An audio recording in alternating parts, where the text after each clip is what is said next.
Buenos días a todos. Sin más de esto, ya empezamos con el primer bloque, ¿vale? Yo simplemente introduzco al doctor Carlos Lavata, es un especialista en cardiología que trabaja en la unidad coronaria en el Hospital Germans Trias y Pujol y nos hablará de los conceptos básicos de la interpretación del electro y como primer bloque. Bueno, buenos días a toda la audiencia. Antes de nada, quería agradecer a la organización la invitación, que ha sido todo un placer poder venir aquí a dar una charla sobre electrocardiogramas. Comentar que yo la charla me es indiferente hacerla en catalán o en castellano. Si alguien tiene alguna preferencia, por favor que lo diga ahora, o si tenéis a la organización alguna preferencia. Lo hacemos en castellano porque nos están siguiendo desde fuera de... Perfecto, así más fácil. Entonces, yo os voy a hablar un poco de los conceptos básicos del electrocardiograma, la interpretación del electro normal y después de los patrones más característicos que tenemos de la normalidad y variantes de la normalidad, porque si no conocemos el electrocardiograma normal, es imposible identificar alteraciones que nos puedan ayudar, ¿no?, a identificar patologías cardíacas subyacentes. Es una sesión que es intensa y la parte teórica dura del electrocardiograma, la verdad es que no es fácil y requiere un poco de atención y de estar motivados. Entonces, la idea es que sea una sesión muy interactiva, que por favor, si alguien tiene alguna duda, no entiende algún concepto, con toda naturalidad me podéis parar, hacemos las preguntas y las indicaciones que sean necesarias para que queden los conceptos claros. Y ya sin más dilación, empezamos con la sesión. Esto es un pequeño índice de lo que iremos tratando. Inicialmente hablaremos del electrocardiograma normal, que es cómo lo registramos, las características del electrocardiograma normal, que es muy importante, las variantes del electrocardiograma normal de ritmo sinusal, como pueden ser la bradicardia sinusal y las arritmias sinusales. ¿Cómo realizar un electrocardiograma normal? Es muy habitual que los electrocardiogramas no se realicen correctamente y si no somos capaces de identificarlo, el problema es que se nos pasarán por alto probablemente patologías que no sabremos ver. Los errores técnicos más frecuentes a la hora de realizar un electrocardiograma. Y luego hablaremos de los trastornos de la conducción, que es digamos que tiene una elevada incidencia en la población sana a los que les hacemos electrocardiogramas. Y 4 pinceladas de la cardiopatía isquémica, que digamos que es el área donde yo habitualmente desarrollo mi trabajo y es donde tengo más experiencia. Los puntos que están de bradiarritmias y taquiarritmias las comentará el doctor Ivo Roca. Y luego haremos una sesión de casos clínicos como para aplicar todos los conceptos que hemos ido desarrollando, pues aplicarlos a la práctica. Sin más, empezamos con el electrocardiograma normal. ¿Qué es el electrocardiograma? Esto es muy importante. Al final, el electrocardiograma no es más que el registro eléctrico de la actividad, de la actividad eléctrica del corazón que nosotros somos capaces de detectar en la superficie del cuerpo. ¿Y esto cómo lo hacemos? Pues lo hacemos con una serie de derivaciones que ponemos tanto en los miembros como en el tórax para detectar esta actividad eléctrica. Tenemos 12 derivaciones para hacer el electrocardiograma normal. Sabemos que tenemos las derivaciones de los miembros o frontales, tenemos 6 derivaciones, AVL, AVR, AVF, D1, D2 y D3. Luego veremos cómo realizar el electrocardiograma y dónde poner los electrodos para estas derivaciones. Y luego tenemos las derivaciones precordiales o horizontales, que son de V1 a V6, que detectamos la actividad eléctrica del corazón en estas 12 derivaciones. Entonces, es muy importante tener en cuenta que cada punto de estas 12 derivaciones va a mirar al corazón desde su situación y va a captar la actividad eléctrica desde un punto concreto. Y esto nos va a dar las polaridades de las ondas, tanto positivas como negativas. Y esto ahora lo desarrollaremos porque yo creo que es básico para interpretar bien el electrocardiograma. Entonces, sabemos que en el corazón tenemos actividad eléctrica porque las células miocárdicas tienen unas características especiales que son de automatismo. ¿Y esto qué quiere decir? Pues que las células son capaces de generar un estímulo eléctrico por sí mismas. Esto es una característica especial de las células del corazón, de los miocitos, y en particular de las células del sistema de conducción, que como todos sabéis son capaces de transmitir la electricidad por el corazón a una velocidad muy elevada para que el corazón se despolarice y haya contracción auricular y ventricular. Entonces, tenemos un sistema de conducción específico. El estímulo eléctrico habitualmente se genera en el nodo sinusal, que lo tenemos en el ápex de la aurícula derecha. Se despolarizan las aurículas a través de diferentes haces y llegamos al nodo auriculoventricular antes de que se despolaricen los ventrículos. En este nodo auriculoventricular, el haz o el vector de despolarización siempre se va a enlentecer para que no haya una contracción auricular y ventricular simultánea. Pues entonces, mecánicamente no sería óptimo el latido de corazón. Y después del nodo auriculoventricular tenemos el haz de His y tenemos dos ramas que nos van a despolarizar los ventrículos. La rama derecha y la rama izquierda con los dos haces, que es el haz anterosuperior y el haz posterior-inferior.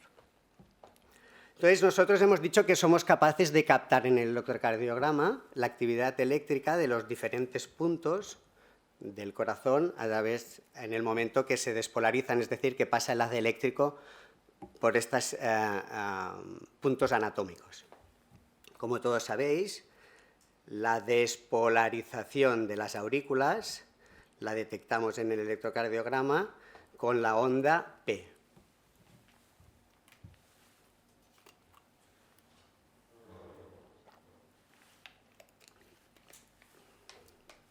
Posteriormente, hemos dicho que en el nodo auriculoventricular el impulso eléctrico se va a enlentecer para que no haya una contracción auricular y ventricular simultánea. Y es el intervalo que vamos a ver entre el origen de la onda P y el origen del QRS, que es la contracción ventricular. La contracción ventricular, el QRS, que probablemente es la actividad eléctrica más importante del corazón, es la despolarización de toda la masa miocárdica de los ventrículos. Y después tenemos la repolarización ventricular. La auricular no somos capaces de detectarla con un electrocardiograma de superficie, que la vamos a identificar con la onda T.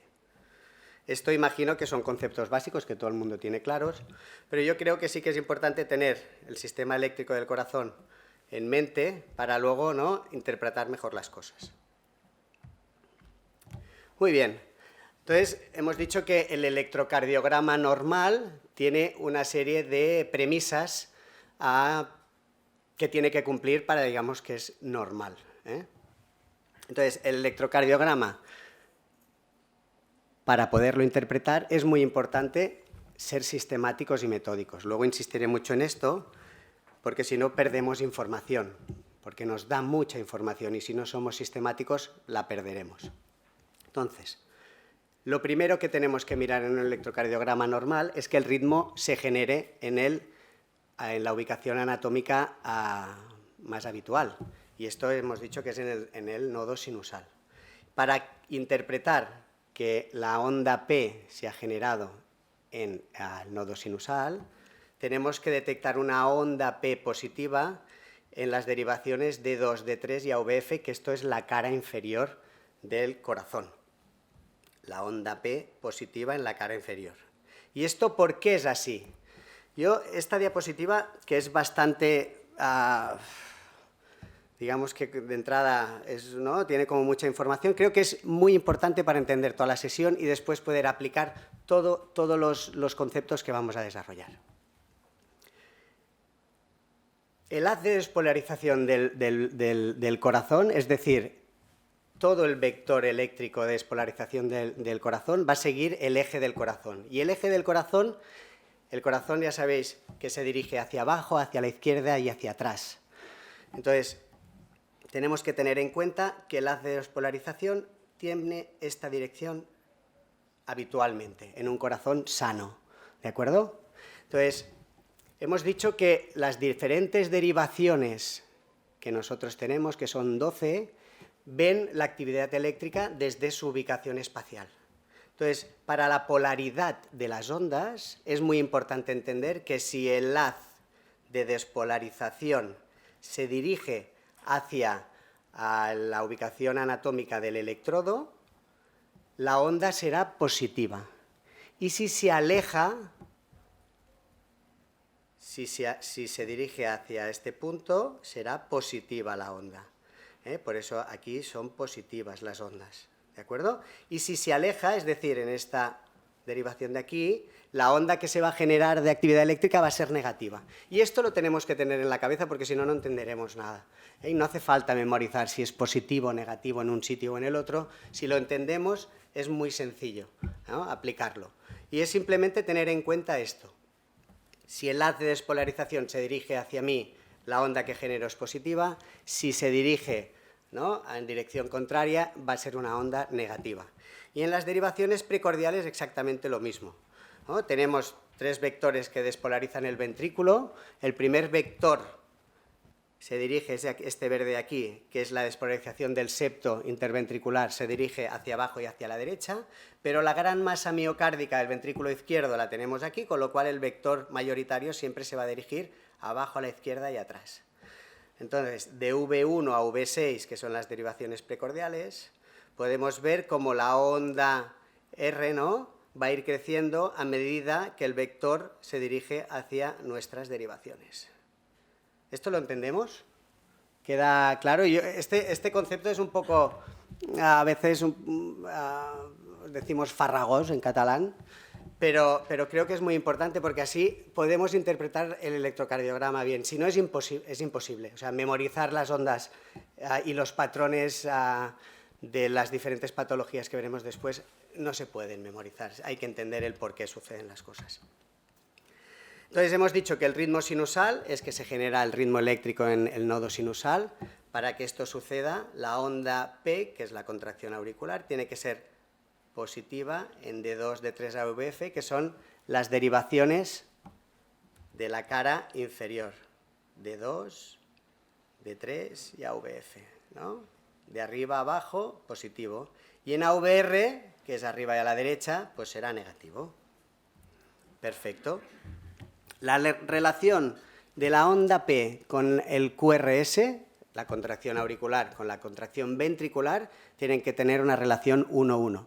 ¿Y esto por qué es así? Pues porque siempre que hay una contracción auricular, posteriormente tiene que haber una contracción ventricular. Y esto es lo fisiológico. Cuando esto no sucede, cuando no tienen una relación 1:1, son diferentes escenarios, pero es patológico, siempre, no es fisiológico. ¿De acuerdo? La frecuencia cardíaca habitual en reposo de una persona adulta es entre 60 y 100 pulsaciones, variabilidad del 10%, pero es el estándar.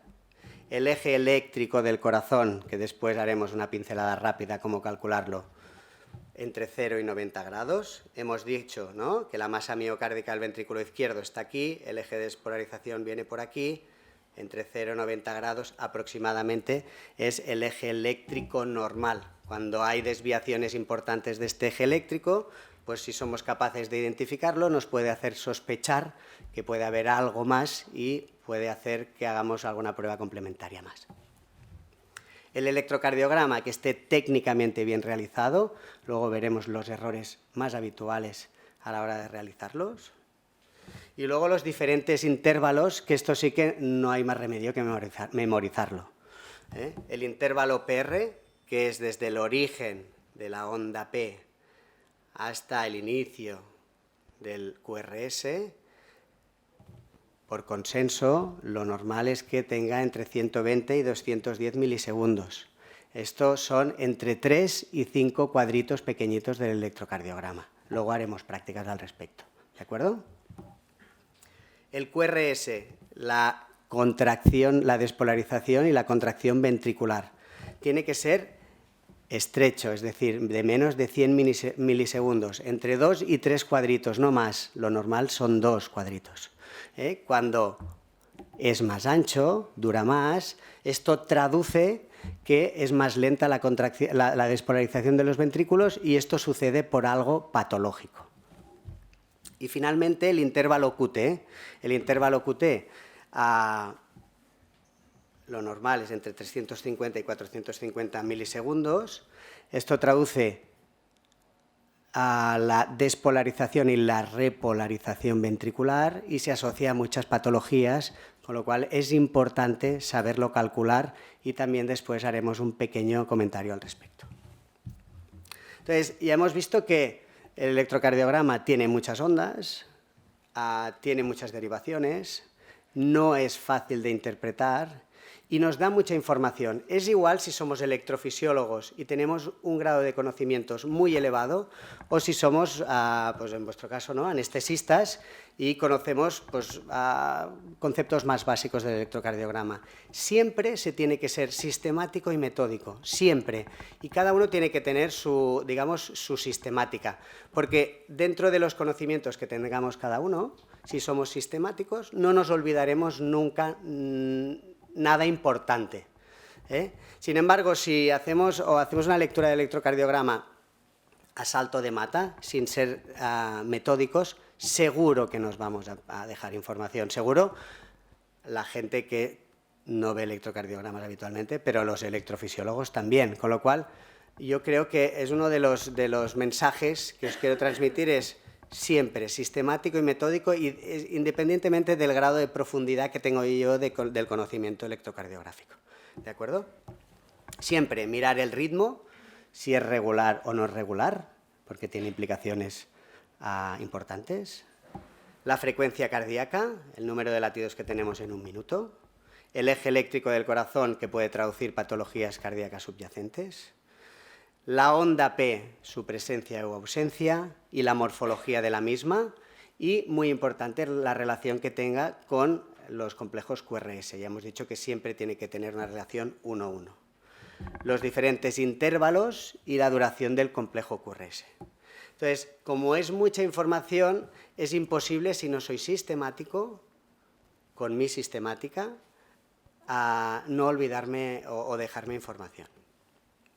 Entonces, hacemos ahora hincapié en cómo calcular las cosas básicas de este electrocardiograma normal. La frecuencia cardíaca. Por consenso, los electrocardiogramas siempre se realizan a una velocidad que es de 25 milímetros por segundo. ¿Y esto qué quiere decir? Que 5 cuadritos grandes del electrocardiograma, 5, equivalen a 1 segundo. ¿De acuerdo? Un cuadrito grande son 0,20 milisegundos.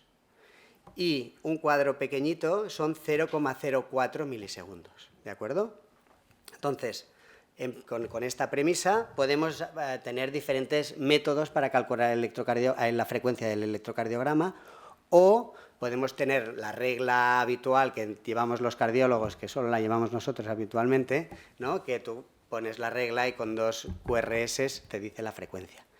Yo creo que lo más sencillo, fácil e intuitivo es utilizar la opción 3, porque 1 y 2, acordarte si tienes que dividir el qué, la verdad es que no es muy práctico. Y la opción 3 sí que sabemos que 5 cuadraditos grandes es 1 segundo.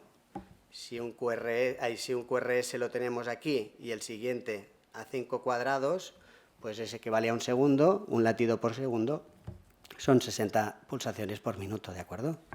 Y estas cadencia de frecuencias, 1, 2, 3, 4 y el quinto cuadraditos, yo creo que por consenso y información médica todos más o menos lo conocemos, ¿no? Lo tenemos en la cabeza, que un cuadrito son 300 pulsaciones por minuto, 2 grandes 150, 3 100, 4 75 y 5 60, que es, ¿no?, un latido por segundo.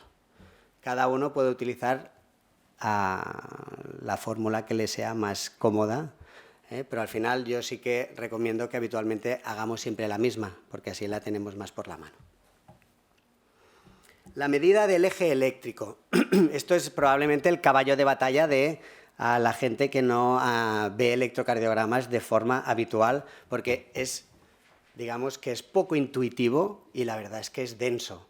Y nosotros, desde el punto de vista cardiológico, también opinamos lo mismo. Pero sí que es verdad que hay diferentes métodos. Yo os voy a explicar uno que me parece que es el más sencillo, rápido e intuitivo, y nos ayuda a poder identificar, ¿no?, a patologías con electrocardiograma de superficie que de otra forma es difícil identificarlas. Hemos dicho que tenemos 12 derivaciones para realizar el electrocardiograma, 6 derivaciones de los miembros y 6 horizontales. Para calcular el eje eléctrico solo utilizamos las derivaciones de los miembros.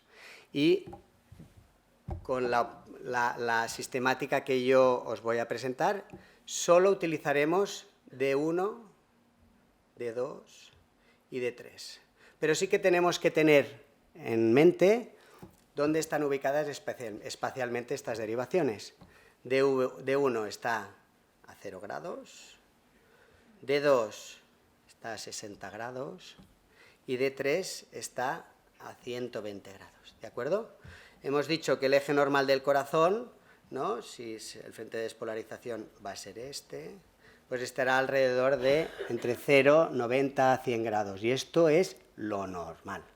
Entonces, para el cálculo de estas derivaciones, del eje eléctrico con estas derivaciones, yo creo que lo más sensato es ver 3 ejemplos fáciles para que veamos cómo lo aplicamos. ¿De acuerdo? Eje de despolarización hacia abajo, hacia la izquierda y hacia atrás, entre 0 y 90 grados, lo normal. D1, D2, D3, lo normal es a 60 grados. Las 3 derivaciones, D1, D2 y D3, van a ser positivos el QRS, que es la despolarización del ventrículo, ¿de acuerdo? Entonces, si tenemos D1, D2 y D3 positivos, D1, D2 y D3 positivos, es que el eje de despolarización del ventrículo viene aquí, a 60 grados, ¿de acuerdo?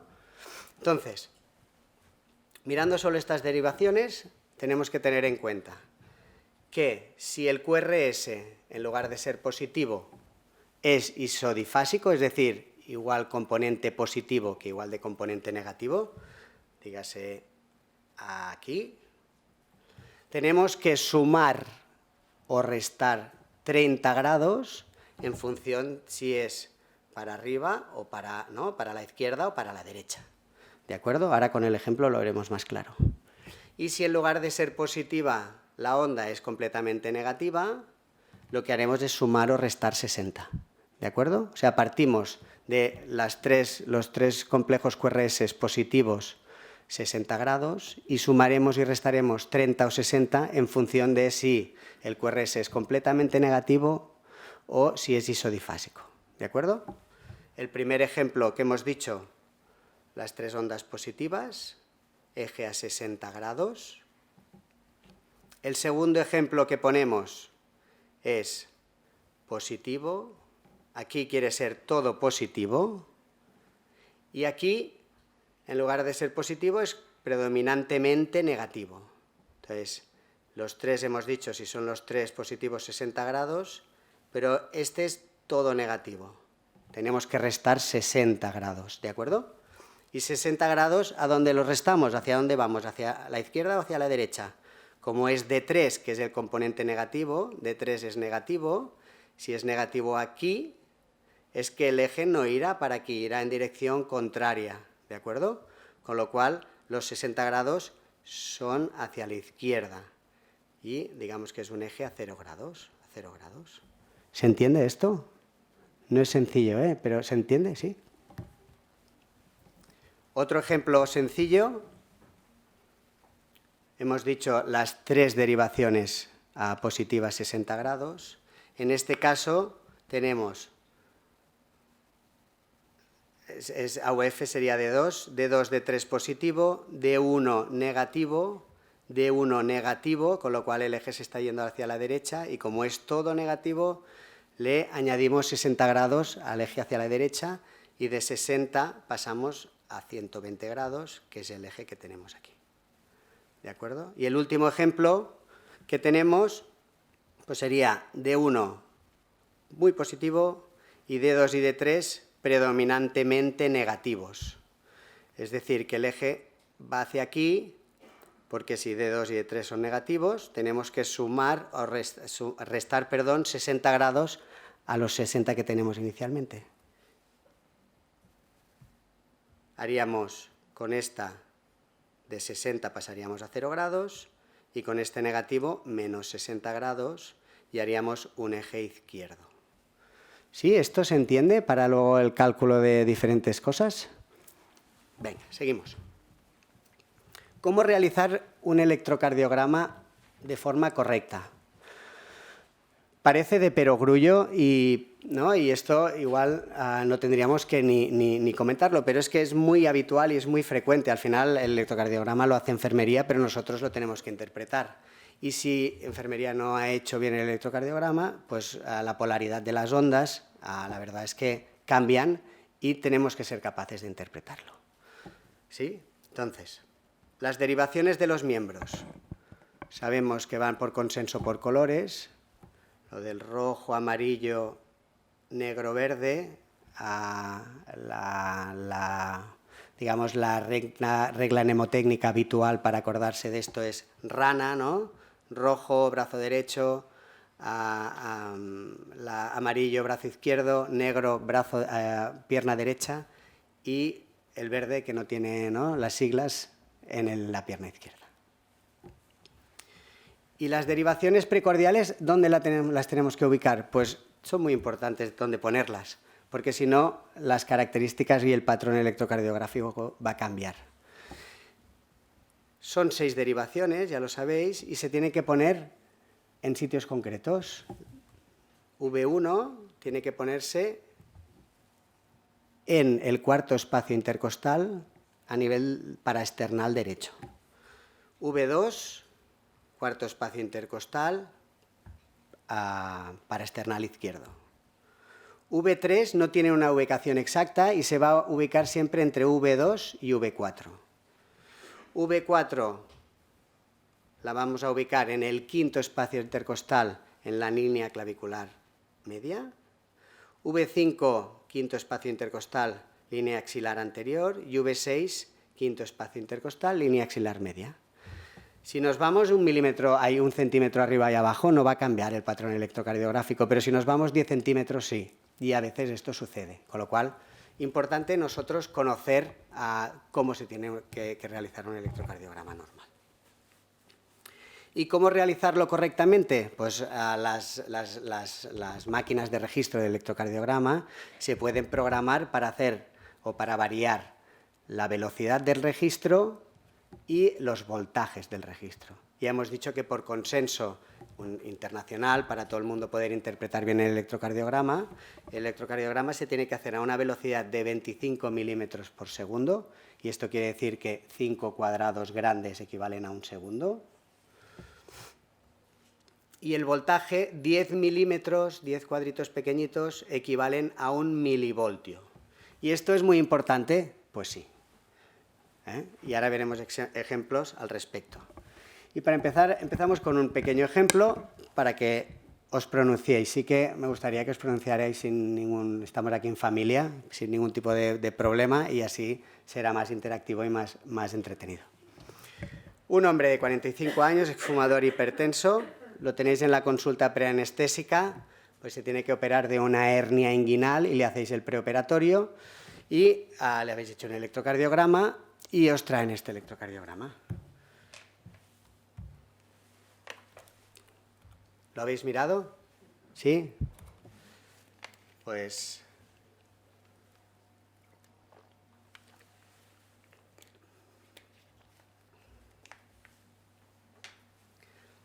¿Alguien quiere hacer algún comentario al respecto?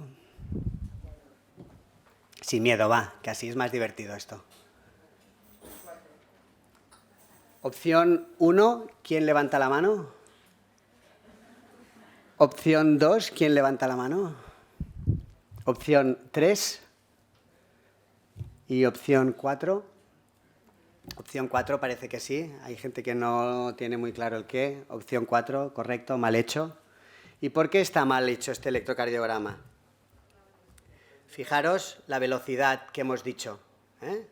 Por consenso, cuando tenemos... Aquí no se ve tan bien. Por consenso, el electrocardiograma siempre nos va a dar un chivato de cómo se está haciendo este electrocardiograma y siempre vamos a tener esta figura en un lateral del electrocardiograma. Hay otros que nos lo escriben aquí directamente, 25 milímetros por segundo y 10 milivoltios, 1 milivoltio 10 milímetros. Lo normal es que tengamos este símbolo aquí. Cuando cogemos un solo cuadrado es que estamos en la velocidad adecuada, 25 milímetros por segundo. El electrocardiograma que os he presentado está a doble velocidad, ¿veis? Son 50 milímetros por segundo. Con lo cual, este es el electrocardiograma normal. Si lo hacemos a doble velocidad, pues vemos que el paciente no parece que vaya muy lento, ¿no? Que tenga una frecuencia muy lenta. Por eso es importante tener en cuenta que esté bien hecho este electrocardiograma. ¿De acuerdo? No cuesta nada, cuesta menos de 3 segundos mirar esto. Pero si no somos sistemáticos, se nos pasa por alto. Es muy habitual que nos avisen interconsultas en el hospital, en urgencias o en las plantas, por algún caso de estos, y cuando tú coges el electrocardiograma, que por defecto siempre miramos que esté bien hecho, identificas esto y en 5 segundos has resuelto el problema, digamos, ¿no? Entonces, yo creo que es importante coger esta sistemática de mirar que esté correctamente el electrocardiograma hecho. Este segundo ejemplo es exactamente lo mismo. Arriba está hecho a doble velocidad este electrocardiograma. Vemos, ¿no?, las frecuencias súper lentas, con todos los intervalos como muy prolongados. Sin embargo, abajo el electrocardiograma realizado a la velocidad adecuada, pues tiene la morfología, ¿no?, normal, con una frecuencia cardíaca normal. Muy bien, ¿y el tema de los voltajes es importante? Pues sí, también es importante, ¿no? No es lo mismo hacer un electrocardiograma que 10 milímetros sea un milivoltio que hacerlo a doble voltaje. ¿Por qué? Porque a doble voltaje todas las ondas se van a magnificar muchísimo, con lo cual nos puede inducir errores de interpretación. Con lo cual, importante que esté bien hecho. 10 milímetros, 1 milivoltio. De hecho, aquí veis la polaridad, ¿no?, y la magnitud de los QRS en las precordiales, ¿no? Si lo vemos aquí, que es normal, con la progresión de las Rs normales. Sin embargo, aquí vemos que tiene unos complejos QRS, ¿no?, con una amplitud importante. Nos podría sugerir, pues, que tuviera hipertrofia ventricular este paciente. Muy bien, ¿y los electrodos de los miembros son importantes ponerlas bien? Pues sí, lo del rojo, amarillo, negro, verde es importante porque sí que aquí nos va a cambiar la polaridad de las ondas, con lo cual el eje eléctrico lo vamos a interpretar mal y no vamos a hacer una lectura adecuada de este electrocardiograma. Hay ya muchos electros que cuando los realizamos nos hacen una aproximación diagnóstica y hay muchos que te sugieren, ¿no?, que está mal hecho este electrocardiograma, pero está bien identificarlo nosotros. Antes hemos comentado que el eje eléctrico del corazón, ¿no?, va de arriba a abajo, de derecha a izquierda y de adelante a atrás. La polaridad del QRS en AVR es imposible que sea positiva, imposible, porque si vamos en esta dirección, el frente de despolarización, en AVR siempre se va a alejar este frente de despolarización. El electrocardiograma que nos dan para interpretar y que vemos que AVR es positivo, está mal hecho seguro, y es un problema de las derivaciones de los miembros. Seguro, no hay ningún escenario en que el QRS sea positivo en AVR, a excepción de que se genere el estímulo eléctrico en el ventrículo, que esto es patológico y tendríamos un electrocardiograma muy patológico. ¿De acuerdo? ¿Se entiende de momento?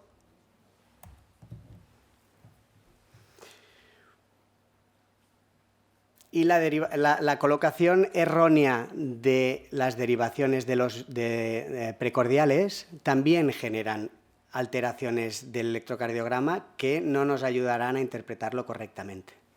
En este caso, hemos comentado antes, ¿no?, que el eje eléctrico del corazón va a ser este, el normal, y de V1 a V6 ya hemos dicho que el QRS, que es digamos, la actividad eléctrica registrada con mayor magnitud, porque es la despolarización del ventrículo. Desde V1 a V6, el QRS, ¿no?, la R tiene que ir creciendo, que es el componente positivo, porque el vector se nos irá aproximando a nuestra derivación. V1 tiene poco componente positivo, es predominantemente negativo porque se aleja el frente de despolarización, pero a medida que vamos avanzando en las precordiales, V2, V3, V4, V5, V6, vemos que el componente negativo desaparece y cuando se dirige hacia nosotros el vector de despolarización, las ondas del QRS es positivo. En este ejemplo que os he puesto aquí, si se ponen mal, ¿no?, se pone V3 en lugar de V2 o V4 en lugar de V2, lo que no vamos a tener es una progresión correcta de la R, de la onda R, en las derivaciones precordiales. Y esto nos puede inducir errores, ¿eh? Y esto lo veremos pues porque V1, ¿no?, veis que es V1 más positivo que V3. Esto no es un escenario normal y tenemos que pensar que probablemente, ¿no?, están cambiadas las derivaciones V1 y V3. Y la localización, ¿es importante la altura que hemos dicho, cuarto y quinto espacio intercostal? Pues sí, es importante. Es importante porque si nosotros ponemos los electrodos en espacios intercostales superiores, lo que vamos a hacer es que normalmente desenmascaramos con un patrón de bloqueo de rama derecha. Esto es el electrocardiograma normal y veis que en el tercer espacio intercostal ya aparece como que tenga, ¿no?, morfología de RR' en V1 y en el segundo espacio intercostal sí que es muy evidente, ¿no?, y esto es un patrón característico como si fuera un bloqueo de rama derecha. Y esto, ¿no?, induce a una interpretación errónea de que alguien pueda tener un bloqueo de rama derecha cuando no lo tiene, con lo cual es importante esto. Estas derivaciones precordiales altas, nosotros las utilizamos cuando tenemos sospecha de un paciente que pueda tener un Brugada, ¿no? Tenemos 3 patrones de presentación en el síndrome de Brugada y solo uno de ellos es diagnóstico. Entonces, cuando tenemos un electrocardiograma que nos puede hacer sospechar o nos hace dudar, utilizamos este tipo de electrocardiograma para ver si somos capaces de desenmascararlo y tener el patrón diagnóstico del Brugada. Pero en todo caso, para un electrocardiograma normal, ¿no?, nos va a inducir a errores de interpretación. Muy bien, artefactos. Artefactos importante y más en vuestra práctica clínica habitual, porque los pacientes en las consultas preanestésicas, la clínica del dolor, sí que podemos tener un electrocardiograma normal de 12 derivaciones, pero en el quirófano los pacientes los tenéis monitorizados con telemetría.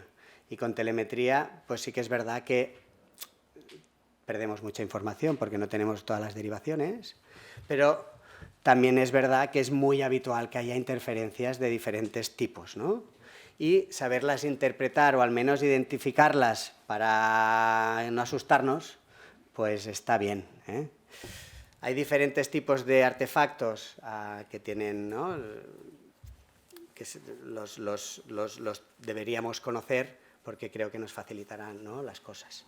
Puede ser que haya interferencia eléctrica cuando no estén los filtros para captar la actividad eléctrica bien puesta. Puede ser que los cables, ¿no?, el movimiento de Wandering, que al final lo que hace es que no podemos interpretar bien las ondas. Y cuando hay contracción muscular cercana a donde nosotros estamos captando la actividad eléctrica del corazón, al final la contracción muscular de musculatura, ¿no?, esquelética también genera actividad eléctrica, con lo cual nosotros también somos capaces de captarla en el electrocardiograma o en la telemetría, ¿no?, de superficie, con lo cual es importante conocerlo y saber identificarlo. Tenemos ahora un ejemplo aquí de una mujer de 55 años que no tiene ningún factor de riesgo, que ingresa en la sala de recuperación después que se le ha hecho una gastroscopia electiva. La mujer está bien, pero de repente os avisa a la enfermera corriendo, ¿no?, porque por la telemetría han visto esto.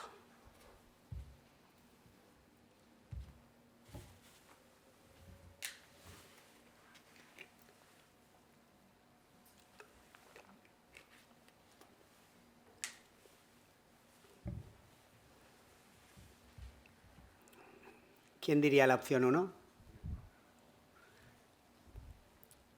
Bueno, ¿alguien quiere animarse a decir alguna cosa? ¿No? La opción 2. ¿No la chisparíais a esta mujer? ¿No lo veis claro? Opción 3. ¿Alguien opción 3? Y la opción 4, voy a pedir ayuda porque no lo tengo muy claro esto y me ha asustado un poco. Siempre está bien pedir ayuda, ¿eh? Vale, no hay que hacer nada, ¿de acuerdo? Hemos estado hablando de las interferencias que tenemos y al final el electrocardiograma o los trazados siempre hay que mirarlos con un poco de cariño. Y si miramos este trazado con un poco de cariño, pues vemos, ¿no?, los diferentes QRS que tenemos, y cuando hay el artefacto, que es que igual pues esta mujer pues se ha movido, ha tosido, una de las, ¿no?, de los cables pues no está bien conectado, ha hecho esta interferencia, pero si somos capaces de mirarlo con un poco de detalle, vemos que entre la interferencia generada están todos los QRS con la cadencia que venía llevando y se identifican bien además. Alguno mejor que otro, ¿eh? ¿De acuerdo? Pero lo normal es, si vemos esto de aquí y no somos un poco cuidadosos y metódicos, lo normal es que nos asustemos, ¿no? Sí que es importante, que luego entraremos en esto, correlacionar el trazado eléctrico con la clínica del paciente. Es decir, al final el electrocardiograma nos da mucha información, pero tenemos que correlacionarlo con el paciente, porque si no, no sirve para nada. Al final es una actividad eléctrica aislada y tenemos que correlacionar los síntomas, cómo está el paciente, lo que nos explica o cómo le vemos, con el trazado. ¿De acuerdo? De acuerdo, el electrocardiograma normal, ¿no?, que hemos dicho que es un ritmo sinusal, que esto es que la onda P de contracción auricular es positiva en la cara inferior del corazón, negativa en AVR, con una relación con los QRS 1-1, contracción auricular, contracción ventricular, que es lo fisiológico, frecuencia cardíaca en reposo entre 60 y 100 pulsaciones, que está técnicamente bien realizado, y los intervalos que conocemos que tengan, ¿no?, que sean los correctos.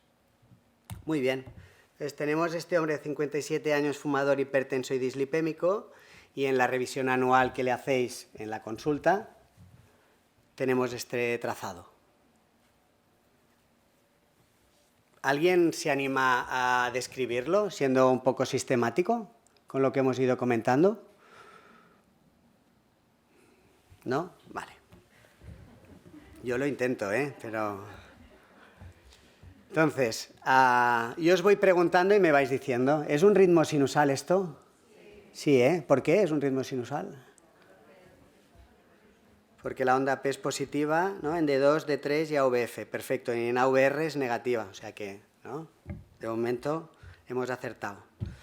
¿Es un ritmo regular? ¿Sí o no? Sí, es regular, ¿no? Parece que sí. Un sinusal regular. ¿Hay correlación 1-1 con los QRS? Sí, o sea que todas las P se siguen de un QRS. Perfecto. ¿El eje eléctrico del corazón, alguien se animaría a decirlo? ¿Cero? Parece que sí, que 0. Perfecto. D1, D2 y D3, los tres positivos decíamos que eran, ¿no?, 60 grados. pero D3 es claramente negativo, ¿no? Con lo cual, el eje se va un poco a la izquierda, le restamos 60 y 0 grados. Perfecto. El intervalo PR es normal, el QRS es estrecho, 2 cuadraditos, el QT medido hay que corregirlo por la frecuencia, pero ya os digo que es normal. ¿La progresión de las Rs en las precordiales es normal? Sí, ¿no? Diríamos que sí, ¿no? V1 tiene poco componente positivo y mucho componente negativo, y a medida que avanzamos, ¿no? Esto va haciendo la transición y a partir de V4 ya predominantemente positivo, que es lo que toca. Perfecto. Muy bien, pues sí, esto es el electrocardiograma normal y yo creo que es el que tenemos que tener en la cabeza, porque todo lo que se salga de aquí deja de ser normal, y entonces tenemos que saberlo interpretar. Y es lo que decíamos, que puedo tener muchos conocimientos y lo puedo saber interpretar y con el electrocardiograma hacer un diagnóstico brillante, fantástico, pero esto no es lo habitual, y si yo sé identificar un electrocardiograma que no es normal y yo no sé darle un nombre y apellido a aquello, pero puedo pedir ayuda, lo puedo remitir al cardiólogo, le podemos hacer una ecocardiografía, seguro que esto va a ser beneficioso para el paciente. Por eso el electrocardiograma es una herramienta diagnóstica muy potente, a pesar de que tiene, ¿no?, 200 años de recorrido, porque es fácil, ¿no?, de usar, es reproducible, está a disponibilidad de todo el mundo y nos da mucha información. ¿De acuerdo? Muy bien. El ritmo sinusal ya nos lo sabemos, súper, onda P positiva en la cara inferior, negativa en AVR, hemos dicho que tiene una variación del 10% más o menos de la frecuencia cardíaca, pero hay variantes de este ritmo sinusal. Hay variantes que son variantes de la normalidad que tenemos que conocer para no asustarnos cuando las veamos. Una de ellas es la arritmia sinusal. ¿Y esto qué es? Pues es un ritmo sinusal que cumpla todos los parámetros del ritmo sinusal, pero que veamos que el ritmo no es regular, que varía mucho la frecuencia cardíaca y que sea una variación superior al 10%. Esto, si es un ritmo, ¿no?, si la onda P es positiva en la cara inferior, se genera en el nodo sinusal. Esto es fisiológico y es muy característico de la gente joven que tiene mucha inervación parasimpática del nodo sinusal, y esta inervación parasimpática, digamos que predomina con según qué estímulos fisiológicos, como puede ser la respiración. Y es normal esto, ¿de acuerdo? No nos tenemos que asustar. Ritmo auricular migratorio, que haya diferente polaridad de las ondas P, por consenso 3 o más, si vemos 2, ¿no?, polaridades ya lo podemos decir, que se genera el estímulo eléctrico en diferentes puntos al nodo sinusal. Esto lo vemos en patología normalmente respiratoria, que tienen las aurículas derechas un poco dilatadas, fibrosadas, y a veces el marcapasos natural del corazón, que es el nodo sinusal, puede estar fibrosado. Entonces, tienen diferentes puntos donde se genera el estímulo eléctrico. Si la frecuencia es normal, vemos alguna onda que cumpla los criterios de ritmo sinusal y algunas otras diferentes, pues podemos decir que es un ritmo auricular migratorio. ¿De acuerdo? Y luego tenemos la bradicardia sinusal, que es el ritmo sinusal normal, pero con una frecuencia más lenta de lo normal. Es decir, hemos dicho que lo normal son 60 a 100 pulsaciones por minuto en reposo, pues cuando tenemos frecuencias cardíacas más lentas. Y esto nos tiene que preocupar, bueno, a priori no, si el paciente está sintomático, no explica ningún síntoma de fatiga, astenia, cansancio, pues es una cosa fisiológica, normal, que dependerá de muchos factores. Sí que es verdad que, ya os he comentado, que es que predomina la inervación parasimpática, y esto es muy habitual pues ya en la gente joven, pero también en los atletas o durante el sueño, ¿no?, durante la noche, cuando monitorizamos a los pacientes. Incluso ¿no?, durante el acto quirúrgico con la anestesia general, seguro que veis bradicardias sinusales o incluso algún grado de bloqueo auriculoventricular. Y esto es normal, por el predominio de la inervación parasimpática en estos estados, en estos escenarios.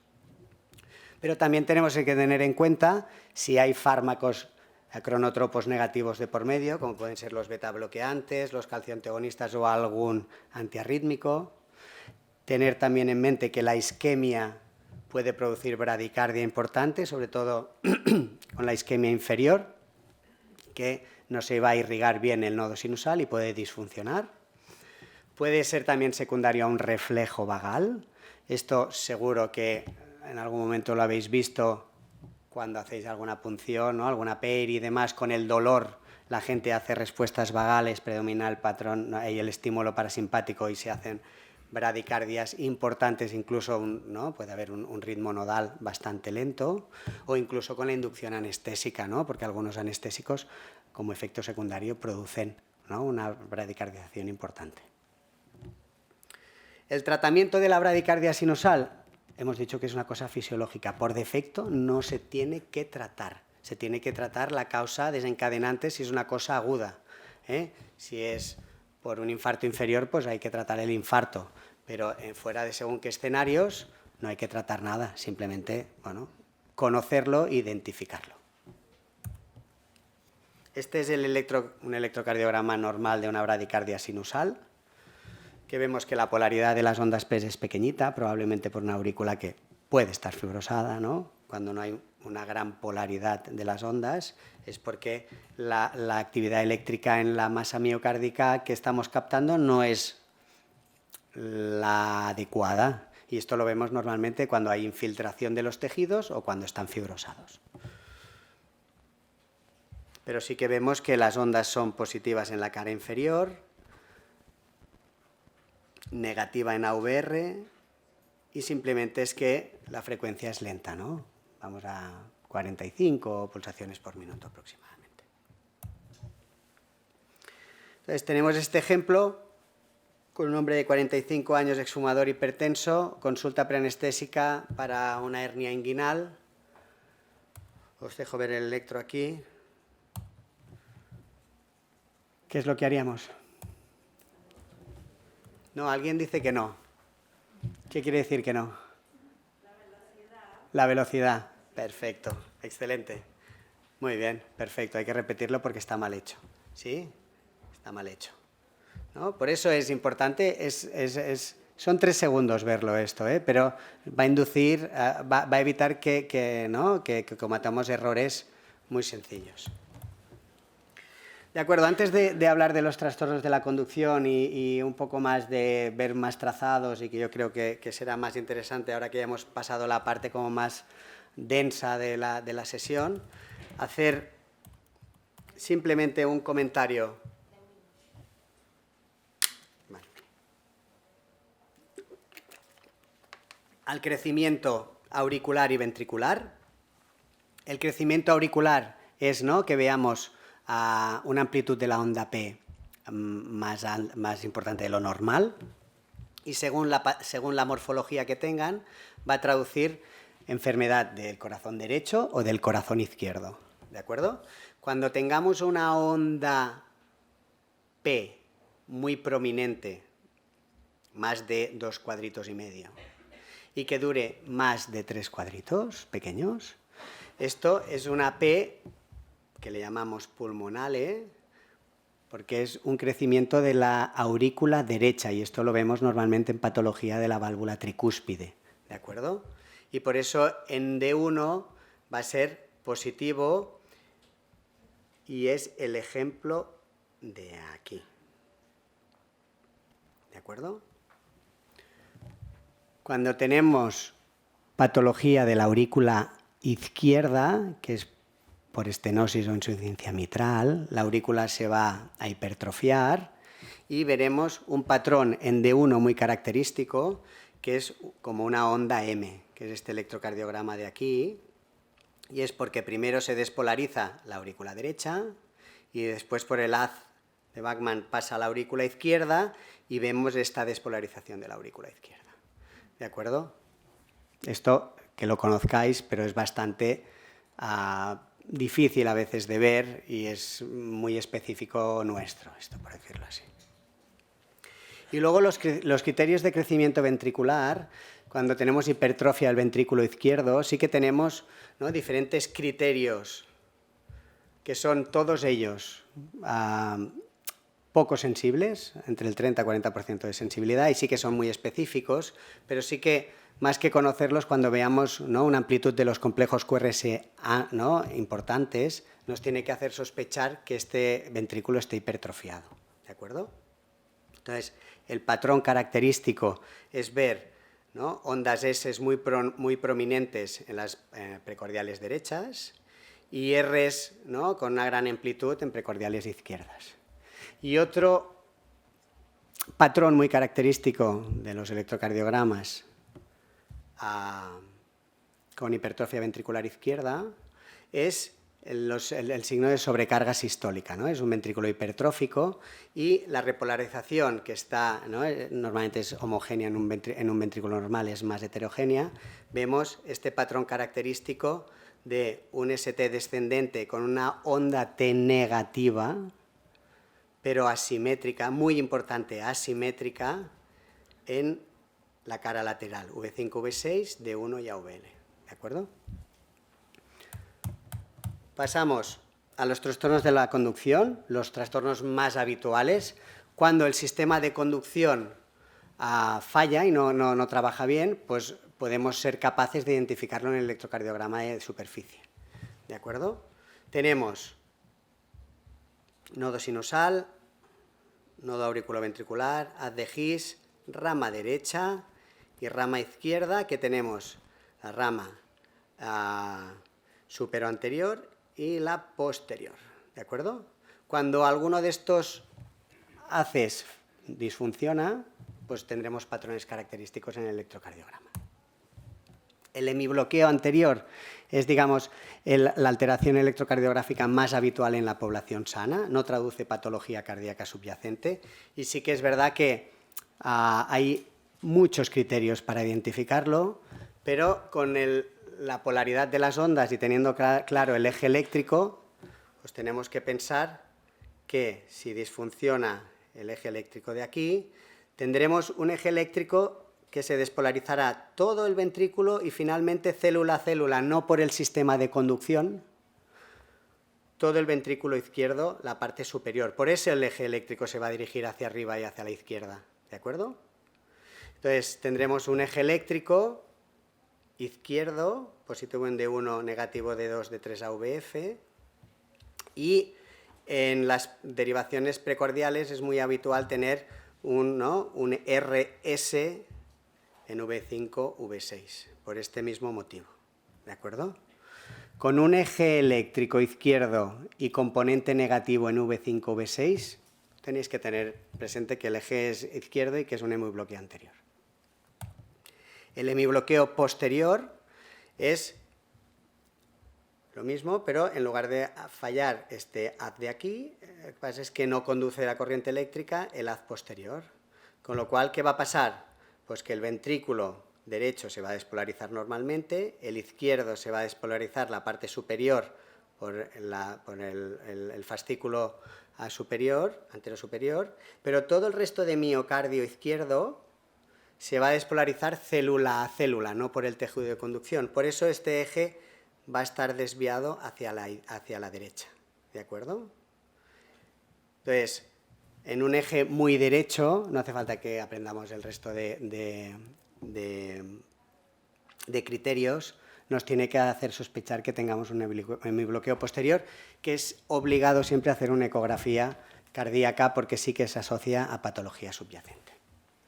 Y luego tenemos los bloqueos de rama. Los bloqueos de rama, que sí que tenéis que conocer, que yo creo que es importante y que como cosa muy sencilla, el bloqueo de rama derecha, que es el más prevalente en la población sana y no siempre traduce patología subyacente. Hoy en día a todo el mundo le hacemos una ecografía con un bloqueo de rama derecha o izquierda, pero normalmente los bloqueos de rama derecha no traducen una cardiopatía subyacente. Hemos dicho, si la rama derecha, ¿no?, está abolida y no despolarizamos el ventrículo derecho por el fascículo del sistema de conducción habitual, lo que iremos es, se despolarizará primero el ventrículo izquierdo y luego el derecho, célula a célula, generará que haya otro componente en el QRS, aparte del componente del vector normal de la R. Con lo cual tendremos esta morfología de R' en V1, que es la característica del bloqueo de rama derecha. RR' en V1, V2, esto es lo normal del bloqueo de rama derecha. ¿Sí? ¿Bloqueo de rama izquierda? Pues exactamente al revés, ¿no? El fascículo que está abolido es la rama izquierda, con lo cual el ventrículo derecho se despolarizará normalmente y luego célula a célula, más lento, se va a despolarizar todo el ventrículo izquierdo. Por eso tenemos la morfología en V5, V6 de la R inicial y la R' de la despolarización de toda esta masa miocárdica de forma más tardía, y es esta morfología de aquí. El bloqueo de rama izquierda sí que se asocia habitualmente, no siempre, pero habitualmente con patología subyacente, y hay que hacer una ecografía siempre para descartarlo, ¿de acuerdo? Bloqueo de rama izquierda, ¿no? En la cara lateral hemos dicho RR', V5, V6, D1 y AVL, con una repolarización que no es interpretable porque la repolarización es muy heterogénea en el bloqueo de rama izquierda por la diferencia de los tiempos de repolarización entre los ventrículos. Este es otro ejemplo de bloqueo de rama izquierda, que vemos que en D1 y AVL en este caso no es tan claro, pero sí que V5 y V6 lo vamos a identificar. Entonces, siempre que tengamos un electrocardiograma con un QRS de más de 120 milisegundos, es decir, la duración de la despolarización ventricular es más alargada de lo normal, tenemos que ir a buscar estos dos patrones de bloqueo de rama derecha o bloqueo de rama izquierda, ¿vale?, para identificarlo. Muy bien, ejemplo. 80 años, hipertenso diabético, 5 minutos. Valvulopatía aórtica degenerativa, preoperatorio de prótesis de cadera, 2 episodios sincopales, uno estando sentado y otro andando por la calle. ¿Alguien se anima a decir el electrocardiograma alguna cosa?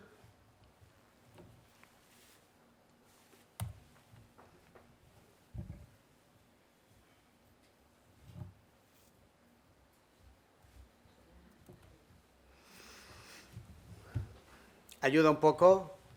El patrón de RR' en V1 hemos dicho que era el bloqueo de rama derecha, pero además tiene un eje muy izquierdo, ¿no?, este electrocardiograma, positivo aquí pero negativo aquí, ¿no? Este electrocardiograma tiene un bloqueo de rama derecha y un hemibloqueo anterior, es decir, de los 3 fascículos que tenemos para despolarizar el ventrículo, hay 2 que fallan, con lo cual este paciente, si va perdiendo el conocimiento, podemos asumir que si falla el fascículo único que le queda, haga bloqueo AV completo, ¿no?, y probablemente es tributario de un marcapasos. 5 minutos necesito de cardiopatía isquémica, ya sé que no me paso del tiempo todavía. Antes de empezar con los patrones eléctricos habituales, yo creo que sí que es importante hacer hincapié en 2 definiciones para que sepamos de qué estamos hablando y luego algo de nomenclatura, ¿de acuerdo? Al final, en cardiopatía isquémica con el electrocardiograma lo que queremos identificar es la isquemia miocárdica, es decir, ¿no?, cuando no se perfunde bien este músculo miocárdico. Y aquí tenemos 2 escenarios posibles. Uno, ¿no?, esto cuando hay isquemia aguda es un síndrome coronario agudo, podemos tener que tengamos una lesión oclusiva de una arteria coronaria, una lesión oclusiva, y diremos que es un síndrome coronario agudo con elevación del ST, porque hay isquemia transmural. La transmuralidad, la isquemia transmural lo que hace es que el electrocardiograma tengamos un ascenso del segmento ST. Y el segundo escenario es cuando no hay una lesión oclusiva de la arteria coronaria y tendremos isquemia que se puede manifestar de diferentes maneras en el electrocardiograma, pero no va a haber un ascenso del segmento ST, ¿de acuerdo? Entonces, por consenso, es importante tener la nomenclatura clara de lo que es isquemia, lesión y necrosis, porque si no, no sabremos de qué estamos hablando. Entonces, cuando hablamos de isquemia, hacemos referencia a la onda T, ¿de acuerdo? No a ningún segmento, únicamente a la onda T. Entonces, cuando tengamos isquemia, las arterias coronarias discurren por el epicardio, ¿de acuerdo? Por fuera del corazón. Entonces, cuando tenemos isquemia o lesión subepicárdica, es decir, tocando a la arteria coronaria, es el mayor grado de isquemia o lesión, ¿no? Cuando hay más isquemia. Cuando tenemos isquemia o lesión subendocárdica, que es por dentro de la cavidad cardíaca, que es la parte que está más alejada de las arterias epicárdicas, es un grado más leve de isquemia, ¿de acuerdo? Entonces, la isquemia subendocárdica es la onda T positiva. Normalmente lo identificamos en electrocardiogramas con una onda T negativa de base que la positiviza.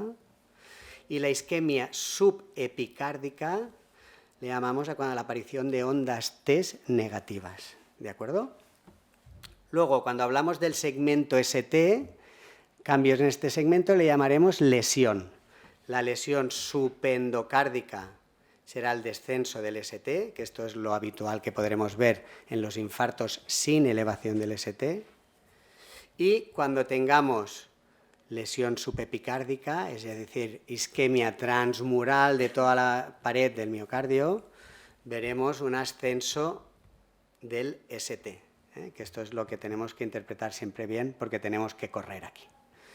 Y luego tenemos, ¿no?, la necrosis, que es cuando hayamos perdido el tejido miocárdico, no va a haber actividad eléctrica en este tejido y veremos las ondas Qs.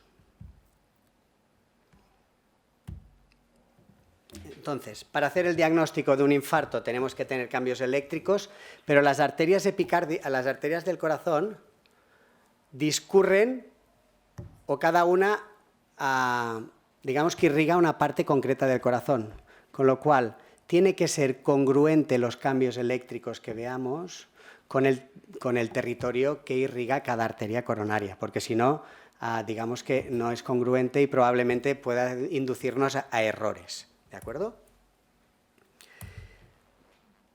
El infarto con elevación del ST sí que localiza la parte del corazón que está sufriendo, la parte isquémica del corazón, la elevación del ST, sí que nos la identifica y podemos ser capaces de decir si es la cara anterior, la cara lateral, la cara inferior, en función de los cambios eléctricos que veamos.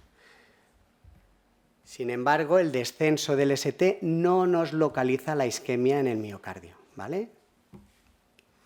Aquí hay un ejemplo de una descendente anterior que está prácticamente ocluida y lo que vemos es un ascenso del segmento ST, de V1 prácticamente a V4, V5, incluso un poco en la cara lateral, ¿no?, de 1 y a VL.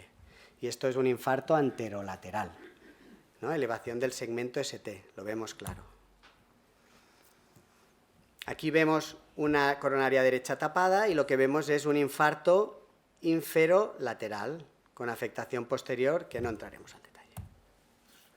Entonces, hay diferentes grados de isquemia desde que empieza a sufrir el miocardio hasta que vemos la elevación del ST, ¿no? Hay diferentes patrones electrocardiográficos.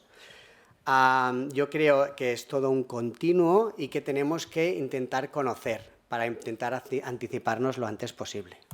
El grado inicial de isquemia, cuando hay una isquemia muy inicial en los primeros minutos, lo que vemos siempre son Ts hiperpicudas. En este caso, en el territorio, ¿no?, anterior, vemos unas Ts hiperpicudas que nos tienen que hacer sospechar que aquí está pasando algo y contextualizarlo con el paciente, obviamente, ya lo hemos hablado antes. El segundo grado de isquemia, vemos el ascenso del ST, que es muy evidente, pero que no distorsiona el segmento final del ST, estos son detalles técnicos, y en el último sí que vemos que se distorsiona la parte final del ST. Y como último, el tema de la necrosis anterior. Cuando hay una parte del corazón que ya está muerta, es decir, que tenemos una necrosis establecida, no hay actividad eléctrica, no vamos a ver polaridad del QRS, con la cual el QRS siempre va a ser negativo, va a tener un QS, ¿no? Una onda Q muy prominente. En este caso os he puesto una necrosis anterior establecida, porque si identificáis un electrocardiograma con de estas características, nos tiene que hacer sospechar que pueda tener este paciente una cardiopatía isquémica silente que no haya dado la cara, pero que tengamos una necrosis anterior establecida. Hemos dicho que tiene que haber progresión de las Rs de V1 a V6, ¿no? Por la disposición de los electrodos, y aquí vemos que tiene, ¿no? Aquí algo de componente positivo, pero tiene un QS en V2, V3, V4, V5, V6 con las Ts negativas. ¿De acuerdo? A modo de resumen, en la cardiopatía isquémica, yo creo que esta imagen es bastante esclarecedora de la evolución de los cambios eléctricos con la isquemia. ¿De acuerdo? El de arriba a mí me gusta más, es más sencillo, pero no menciona las Ts hiperpicudas de la fase inicial, por eso he puesto este segundo. El electrocardiograma normal, los primeros minutos de isquemia vamos a ver ascenso del segmento ST, lesión subepicárdica, hemos dicho, elevación del ST. Pasados minutos, horas, va a empezar a aparecer una onda Q. El segmento ST todavía lo vamos a tener, ¿no? Elevado, y va a empezar a cambiar la polaridad de la onda T, y va a aparecer la onda T negativa. Con los días, lo que va a suceder es que la Q va a quedar instaurada, el segmento ST va a volver a la línea isoeléctrica, y vamos a tener las Ts prominentes más marcadas. Y con los días, semanas, meses, es posible que estas ondas Ts positivicen y tengamos únicamente la onda Q. ¿De acuerdo? 5 diapositivas para acabar con ejemplos del diagnóstico diferencial electrocardiográfico de un ascenso del ST en diferentes derivaciones. La pericarditis aguda. Contextualizamos el cuadro, ¿no? La situación clínica, el contexto clínico del paciente, el dolor es diferente y demás, pero solo con el trazado, si vemos un electrocardiograma con elevación del segmento ST cóncava y difusa en todas las derivaciones, hemos dicho que cuando hay isquemia miocárdica es de un territorio miocárdico concreto que corresponde a la arteria que está obstruida. No hay ningún escenario en que se obstruyan todas las arterias del corazón, por entonces nos morimos, ¿no? Es cuando vemos un electrocardiograma que tenemos un ascenso difuso en D1, en D2, AVL, AVF y en todas las precordiales, tenemos que pensar que igual esto no es isquemia y puede ser un patrón característico de pericarditis. Y luego la repolarización precoz, que esto es un punto J elevado, que esto lo vemos en gente joven, que sí que es verdad que hasta hace pocos años lo atribuíamos a un patrón electrocardiográfico que era normal y benigno, y que en los últimos años, pues según qué situación, la repolarización precoz nos puede preocupar algo más por la predisposición de estos pacientes a poder tener eventos arrítmicos ventriculares. Pero veis que es un punto J elevado, en todo caso también algo cóncavo, no sigue ninguna cara o localización de un territorio de arteria coronaria epicárdica, y es muy difuso. Y ya para acabar, ¿no? Cuando no tenemos una elevación del ST, sino que tenemos un síndrome coronario agudo sin elevación del ST, los patrones electrocardiográficos pueden ser muy variados, pero lo habitual es que tengamos un descenso del segmento ST, ¿no? Podemos ver aquí, ¿no?, que el segmento ST está descendido, es claramente descendido, entonces tenemos que ser capaces de identificarlo. ¿Siempre es tan llamativo esto? Un minuto. No siempre es tan llamativo, hay veces que es más sutil, el descenso del ST puede ser más sutil, como podemos ver aquí. Y hay algún patrón electrocardiográfico que sí que es importante conocer, como es el de la aparición de ondas T negativas en todas las precordiales profundas y simétricas, que normalmente traducen una lesión en la proximal de la descendente anterior, que le llamamos síndrome de Wellens. hasta aquí, porque si no nos pasamos del tiempo. Gracias por la atención y si alguien tiene alguna pregunta, estaré encantado de responderla.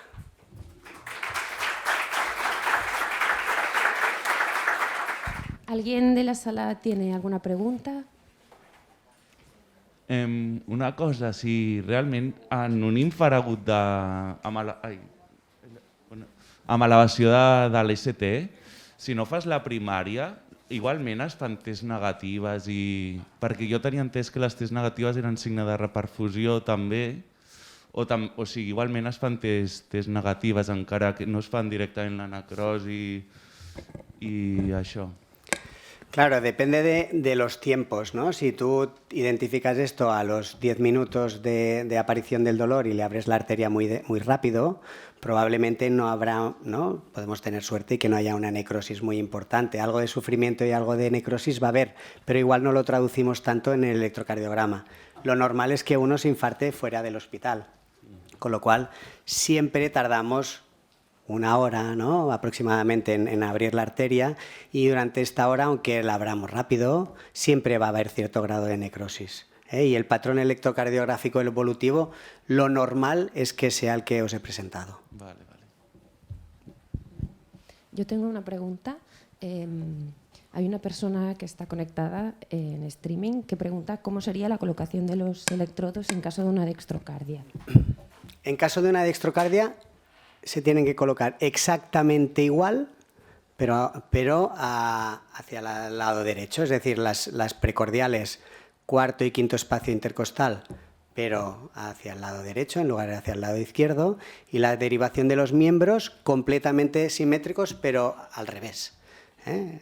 Hay que cambiarlo todo, absolutamente, y el electrocardiograma va a ser exactamente igual al electrocardiograma que conocemos por consenso como normal.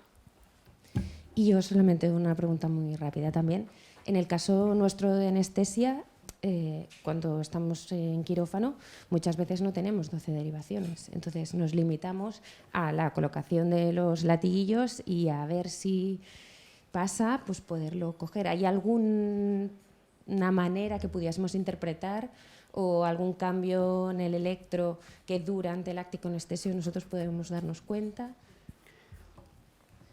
Ya hemos comentado antes que con la telemetría pierdes mucha información porque al final solo tienes una o dos derivaciones, no tienes 12 derivaciones. La isquemia podemos tener suerte, ¿no? Y si es de los territorios que están, ¿no?, isquémicos, lo podemos llegar a visualizar por la telemetría, o si es una cosa muy llamativa porque hay mucho territorio isquémico, sí que lo identificaremos. Sí que es verdad que con la telemetría es más fácil que identificáis eventos arrítmicos, ¿no?, del ritmo, sí, porque es mucho más visual. El doctor Roca ahora os hará un poco más de inciso al respecto.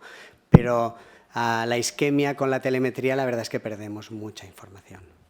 Vale. Bueno, muchas gracias. No nos podemos alargar mucho porque nos salimos un poco de tiempo. Doy paso a la siguiente mesa. La doctora Duló Gispert será la moderadora, que nos dará paso también a la siguiente.